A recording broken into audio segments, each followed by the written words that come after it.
I-unbox natin ngayon si Star-Lord na action figure. Yes, si Star-Lord Star-Lord from Marvel's Guardians of the Galaxy. Action figure pa rin ba tawag sa mga ganito or figure? Comment nyo nga. Konting opening, nakita ko kasi to and napansin ko ang naka-sale. So, pinili ko. Original price niya ay 13,500 pero 6,750 na nga lang. Actually, matagal ko na rin kasing gusto magkaroon ng Hot Toys nga na figure, pero ayun nga kasi medyo may kamahalan yung mga ganito. And nung nakita ko nga medyo mura-mura, and honestly, ito yung pinakamura kasi nga medyo luma na and medyo may ano na rin yung box niya. So, gusto ko lang matry magkaroon. So, yun na, binili ko. Okay, sige, tama na ang mga kineme. Buksan na natin. Ayan, nung binili ko to, meron siyang sariling paper bag. Ayan, nakasulat, ayan o. Hot Toys. Ayang mga Hot Toys, lagi ko yan nakikita kasi nga marami sila mga figure, like sa kahit ano mga movies, like meron sila mga Wolverine, Batman and everything, and kuhang-kuha din naman din talaga yung itsura. So nako-curious nga ako, kaya gusto ko nga makatry. Okay, ingat natin ha. At para to sa ano, wawawin. Wow! Ay, hindi, sa ano pala. Laban ng bawi, uy! Laban ng bawi. Okay, sige, buksan na natin. Uy, ganda. Sa mga hindi masyadong fan nga ng Marvel, itong si Star-Lord or Peter Quill is galing nga siya sa Guardians of the Galaxy. Pero itong version na to ni Peter Quill or ni Star-Lord nga, galing siya sa Infinity War. Ito pala yung box niya, 360 lang natin saglit. Ayan siya, ayan yung gilid, ayan yung likod. Wala naman ding masyadong nakalagay. Sige, buksan na natin. Uy, baka may mahulog ah. Yan. Sa likod niya dito, may nakalagay nga na ganito. And if nakapanood nga kayo ng Doctor Strange or ng Spider-Man or ng Infinity War, alam nyo kung ano to. Based on the picture, ito yung scene na nakikipaglaban na sila kay Thanos. Meron din siyang ganito. Ito rin yung sa ginagawa ni Doctor Strange, di ba? Yung gumaganon. Gumaganon. Buksan natin, tanggalin natin dahan-dahan. Bukas na. Okay, so ito yung itsura niya malapitan. So marami siyang Siyempre, ito nga si Star-Lord. Papakita natin yan mamaya. Ito yung helmet niya, yung mask din niya. Ito yung sana yung bubbles, di ba? Yung lumabas nga dito sa beng-beng niya. And ito, hindi ko masyadong maalala. Tagal ko na kasi napanood yung Guardians of the Galaxy. Tapos ito yung mga kamay.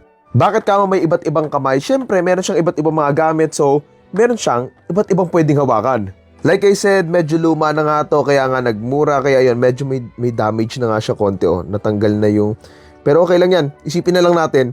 And ito yung aftermath after niyang labanan si Thanos. Ba't ba dito ako hawak na hawak? Ito yung aftermath after niyang kalabanan si Thanos. Na natin siya sa box. Ayan, meron pa siya nakalagay na ganito sa likod. Patayuin natin siya. Parang siyang Barbie, no? So ito, meron siyang stand na kasama. Tignan natin. Buksan mo, papasukin ako. Papasukin ako. Inanananano. Saan ito ilalagay? Ganyan? Plastic pa yung ulo niya. Kala mo ka dinukot eh, no? Where is she? Tanggalin natin. Yan. Oh, kamukha din naman ni Chris Pratt. Hindi ko lang napansin, meron siyang dalawang kasamang battery. Ewan ko kung para sa, ay medyo sira na. Kasi nga luma na eh, pero okay lang yan. Madali nang bumili net. Saan dito pwede lagyan ng battery? Tanggalin natin din to mga to. Tanggalin din natin to. Yan. Oh, bumaliktad. Na-tear yung ACL ni Peter Quill. Yan, tanggalin. Yan. So, ayan yung itsura niya so far habang nakatayo. Ako lang ba medyo awkward yung tayo? Ewan ko lang din kung ako ba. Pero medyo creepy na. Hawig na hawig niya si Chris Pratt, no? Tapos, ang liit, ganun. Suot natin tong helmet. Obviously, hindi natin siya pwedeng ilusot lang. So, I think kailangan tanggalin yung ulo eh. Ewan ko kung paano tanggalin yung ulo na ito, pero try natin. Pakatakin lang. Yun, tanggalin yung ulo niya. Ito yung ulo niya na malapitan again. Yan, kabit natin. Siguro pa ilalim? Paano? Ah, di ganun lang siya. Okay. Lo, tanggal. So, ayan. Naayos ko na. Balik na natin yung ulo niya. Yan. Tumunog parang chiropractor eh, no? Yan. Where's Gamora? Actually, ako naman din, sobrang fan ako ng Guardians of the Galaxy. And para sa akin, isa sa best movies sa Marvel. And kay Peter Quill and Star-Lord, gusto ko rin naman siya. Kaso ayun eh, Kasalanan niya talaga bakit nakatakas si Thanos eh. Pero sa bagay, masisisi mo ba siya? Ano ba naman ginawa kay Gamora? Tinulak sa bangin. Okay, so ito yung itsura niya. Parang awkward, no? Honestly, itong helmet na to, hindi ko maalala kung saang part to eh. Ito ba yung suot niya no? Nagkapaglaban sila kay Thanos? Hindi ko maalala. By the way, ang maganda rin pala sa mga Hot Toys, may mga joints nga yung mga figures nila so pwede mo siya ikot-ikot, galaw-galawin, ganyan. Yung mga braso natitiklop, ganyan. Yan. So pwede mo siyang gawa ng mga pose-pose. Itong isang ulo naman yung subukan natin. So this one, wala na siyang muka, buhok na siya, tapos naka-helmet, tapos ito yung ulo. So pwede na nating itabi itong ulo, tapos ito yung susuot natin. Ayo, tigas ah.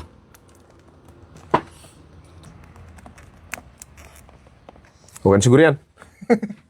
So, ayun yung itsura niya. May malapit yan. Star-Lord, Infinity War, ayan siya. Tapos yan, ito yung classic na maskara ni Peter Quill from Season 1. Season 1 from Part 1 pa lang. So, ito palang mga kamay niya, ito parang nakasuntok. Tapos ito yung parang nakahawak nga sa beng-beng. Tapos ito, hindi ko to alam kung ano to actually. Pero di ko na siya ikakabit kasi ibabalik ko rin naman sa box eh. Ito yung mga kamay niya. Palitan natin yung kamay niya.